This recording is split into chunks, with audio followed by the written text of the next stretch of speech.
kausi menisi muuten huonosti, mutta jos voittaa derbyt, niin on silti ollut hyvä kausi. They have been marking us so much. So, I mean, we are like the underdogs to them all the time. Especially IK and the Dolphins we have, I have not seen it anywhere.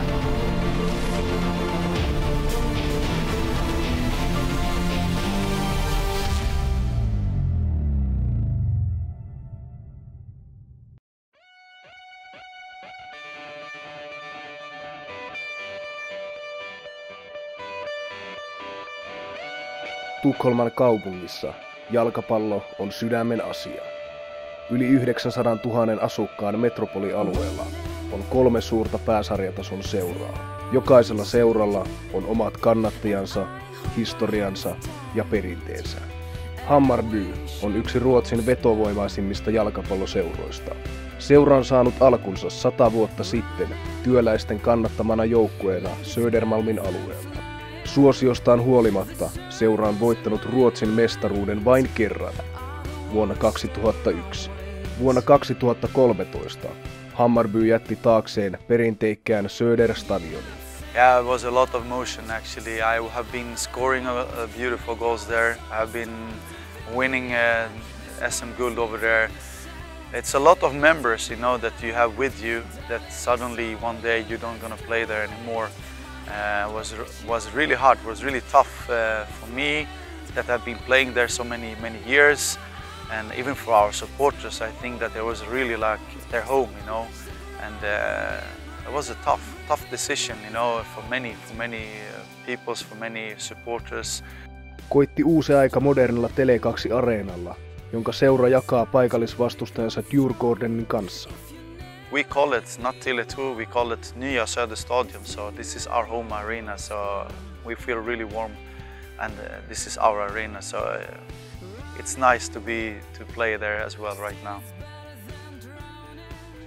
Hammarbyn kapteeni Kennedy Pakirsoglu on seura-ikoni, joka oli mukana vuoden 2001 mestaruusjoukkueessa.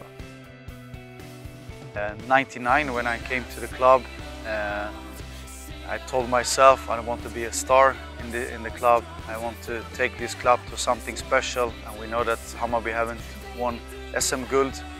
So for me it's only to make a good results, make goals, make assists. I know that at the end I will get a good publicity from the supporters. My heart was for the club, and I decided to come back, and I also want to win something with Hammarby again, and do my best and to see what result we can do together. And it was an amazing moment for me to be back that time. I remember it really much when we had supporters that in front of me was crying when I come back, and it was a lot of emotions. For me, at the end, I feel like that was really the right decision. Hammarby pelasi 5 kautta alemmalla sarjatasolla Superettanissa, mutta on nyt palannut taistelemaan Tukholman herruudesta. I think that it's very important. First of all, we have the supporters are amazing, fantastic supporters. We played in Superettan, we have like 25, 26, few games 30,000. I mean, which club have this actually? There is no clubs have this passion, this love for the club, what the supporters have. And for Sweden, I think that it's very important to have a club like Hammarby in Allsvenskan. Now we have like this project, and they have been cleaning up a lot in the club and fixing the finances and stuff. So now that we are back, it felt like maybe we needed that. We needed those 5 years. Solnassa, 10 kilometriä Södermalmilta pohjoiseen, kotipaikkaa pitää Tukholman menestyneen jalkapalloseura. AIK, Allmänna Idrottsklubben. Pelaajien ja seuran välille syntyy usein vahva tunneside. It's one of those clubs that you get attached to.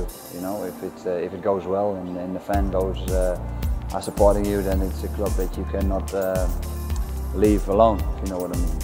It sticks to you. You take it with you. You follow it, and yeah, it's one of those things that that you kind of fall in love with a bit.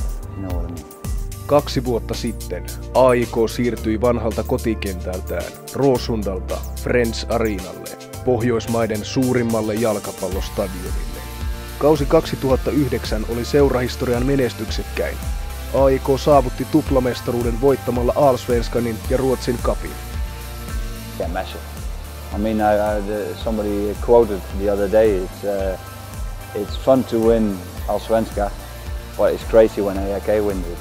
And that was definitely the case. You know, it was mayhem. It was, you know, like still people talk about it. It was the best days of their lives. You know, it's beautiful.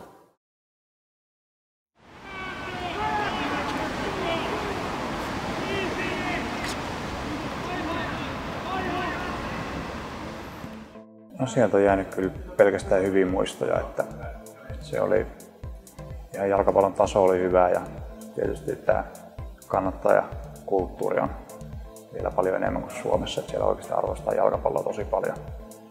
Se on niin kuin oma kadulla, kun jengi pysäyttää välillä ja kehuu sit AIK:ta tai omiin suorituksia.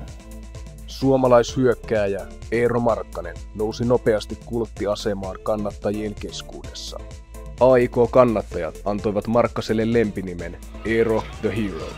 Hänet muistetaan erityisesti Djurgårdenia vastaan tehdystä hienosta derbymaalista. Niin kutsutut Tvilling Derbyt, eli Djurgårdenin ja AIK:n väliset yhteenotot, tunnetaan Ruotsin kuumimpina paikalliskamppailuina. No se oli siinä, kun mä päätin, että mä käännyn keskelle. Pakki menee sitten ohi kuitenkin, jos se vaan onnistuu, niin sitten mä lähden hakemaan joko seinää tai laukomaan. Mä katsoin, että antaa mennä vaan. Sitten kun se veto lähti, niin mä tunsin saman tien, että nyt lähti hyvä ja sitten mä näen, että se menee sisään siinä. Pallo kaartaa se, tuohon menee sisään. Se ei sitä oikein uskoa sen jälkeen. Aina tollasen. Joo, kyllähän ne silloin tälle vieläkin, että muistaa kyllä ton maalin. Derbys maalin tehneet on aina sankareita siellä. Monta kuukautta sen jälkeen, niin jengi muisti sen kyllä. Muistaa varmasti vieläkin.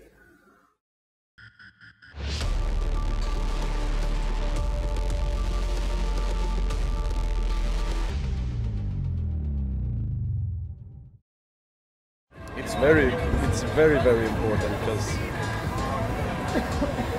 when we're facing AIK, we have to beat them because that's our biggest rival. So it's the most important game of the year, I would say. Viime kaudella Hammarbyllä ja AIK:lla oli Pohjoismaiden parhaat yleisökeskiarvot. 2 viimeisintä joukkueiden välistä kohtaamista vetivät yhteensä yli 80 000 katsojaa Friends Arenalle. Ihan uskomaton kokemus kyllä. 25 000 kun siellä oli katsojia vissiin. Ja molemmilla on omat isot faniporukkansa siellä. Tosi hieno pelata siinä.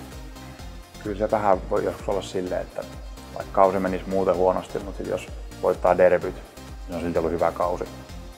Se on tosi tärkeä, varsinkin kannattajille. Kyllä pelaajan pitää näyttää se kentällä, että ne pelit halutaan voittaa. Yeah, that's kind of right. Yeah, I mean we won one game and played one tie against Djurgården, and that felt really good because they haven't won a single derby, and we still have against them. I think that this year we have a nice when we won against Djurgården 2-1. It was really important because it was the first derby game at the Nya Söder Stadium, what we say. So it was who is the owner of the stadium, who is the home. So we have to prove and show Djurgården that it's our home arena, you know. And I think that game was very important for us to show them, put them on the place that this is our home, you know. So it was really important. AIK:n kapteeni Nils-Erik Johansson on nähnyt erilaisia jalkapallokulttuureja pelatessaan Englannissa ja Saksassa, mutta kotimaan derbit ovat hänelle erityisiä. It's, I think here it's especially AIK and the derbies we have. I have not seen it anywhere in the teams I played. Maybe the teams I played hasn't had the derby characters.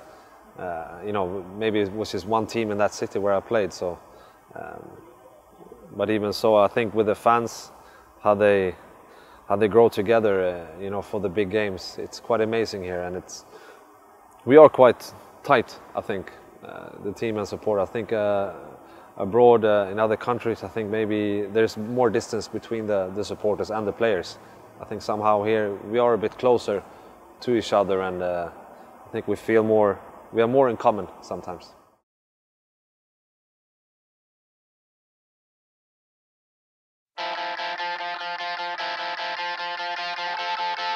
Hammarbyn ja AIK:n kauden 3. kohtaaminen.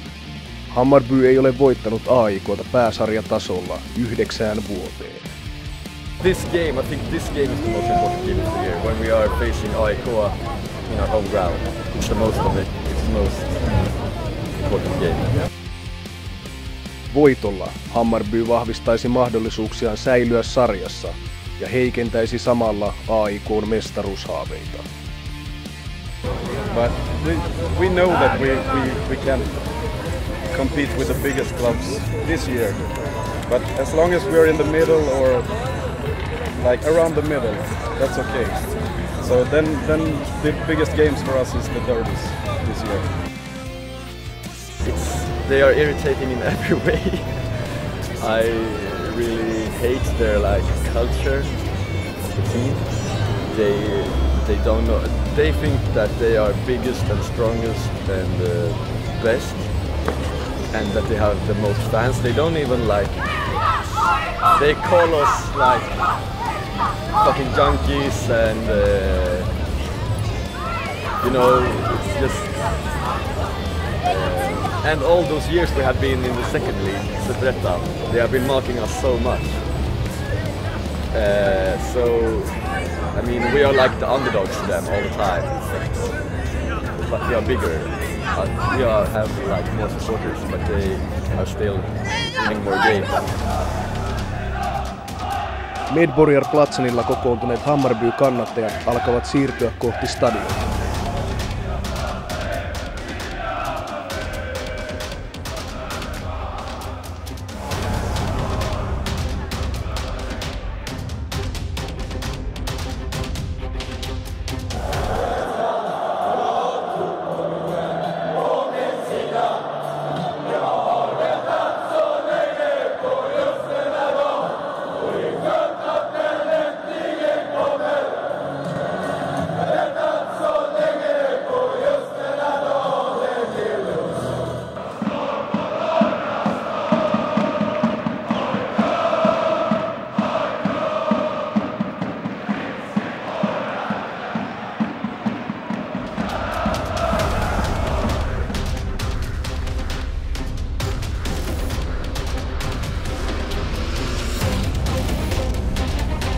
Ottelun alku viivästyy yli puoli tuntia kentän täyttäneen savun vuoksi.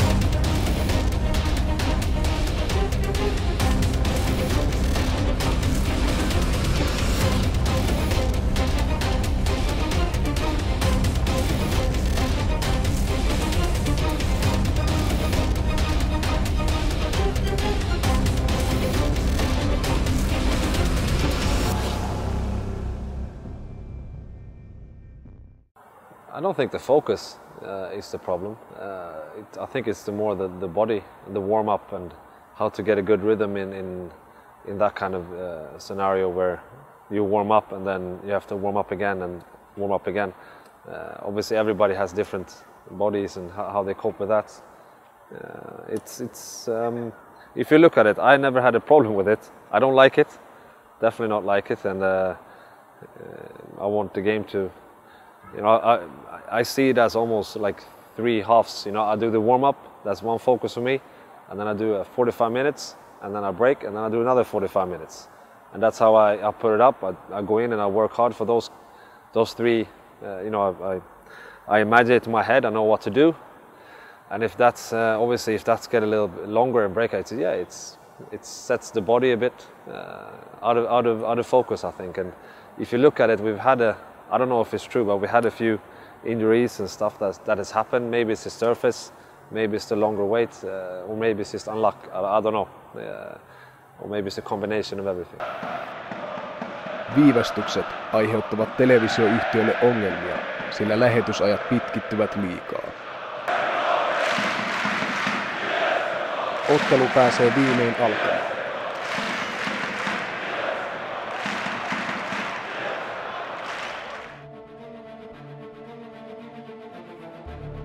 AIK on hieman enemmän niskan päällä, mutta maalipaikat ovat silti vähissä. Tunnin kohdalla AIK:n Kenny Bailey taklaa holtittomasti vastustajan pelaajaa, minkä seurauksena hänet ajetaan ulos suoralla punaisella kortilla.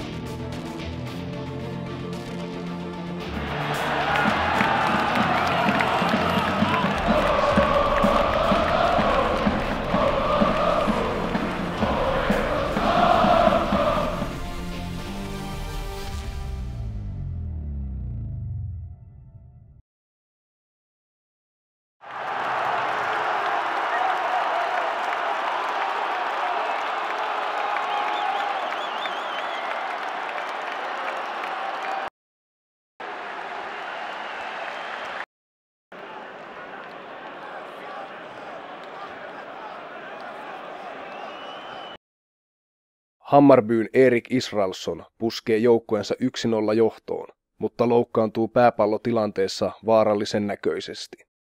Tunnelma alkaa eskaloitua katsomossa, kun kummankin joukkueen kannattajat provosoivat toisiaan.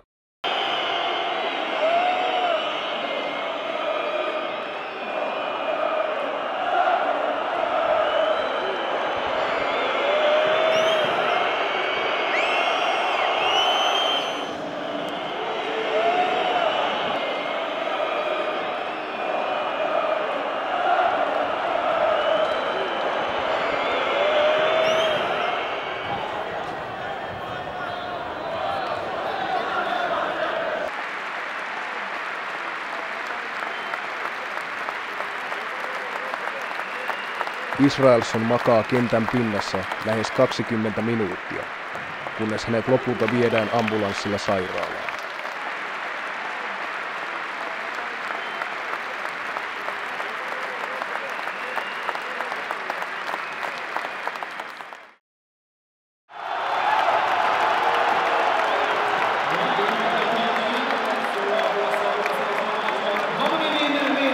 Lähes 30 000 jalkapallon ystävää pääsi todistamaan Hammarbyn 1-0 voittoa. Samalla katkesi AIK:n 9 ottelun voittoputki.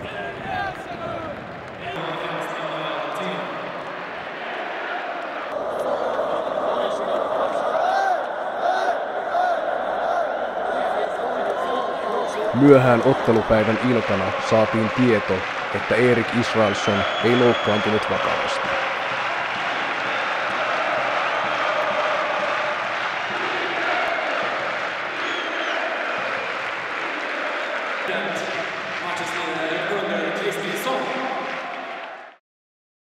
Paikallinen media nosti lopputuloksen lisäksi otsikoihin Israelssonin loukkaantumisen ja kannattajien väliset ylilyönnit. Nils-Erik Johanssonin mukaan kannattajien kanssa käydään säännöllisiä keskusteluja vastaavien tilanteiden välttämiseksi. I think in general we have a good communication with the fan groups, with I think the leaders of the different fan groups that we have. We have dialogues with them, and sometimes we don't agree with them, but we respect what they think, and they have to respect what we think in some matters, and how we approach different games with the flares and stuff that we use. That we are, as a club, we're against that kind of thing, but the supporters, they love it, and they we can't get them to stop, and we have to respect them and say we don't agree with you, and they have to see our point of view, how we feel about it, and then we have to move on, and then finally, hopefully in the future, we can agree on something. It's a bit difficult at the moment, but we have a good dialogue, I would say. Derbien merkitys näkyy kannattajien lisäksi myös pelaajien arjessa. It's almost like when you win a game, you go out and you have no problems walking around town. But if you lose, I'd rather stay at home and do something else for a few days at least.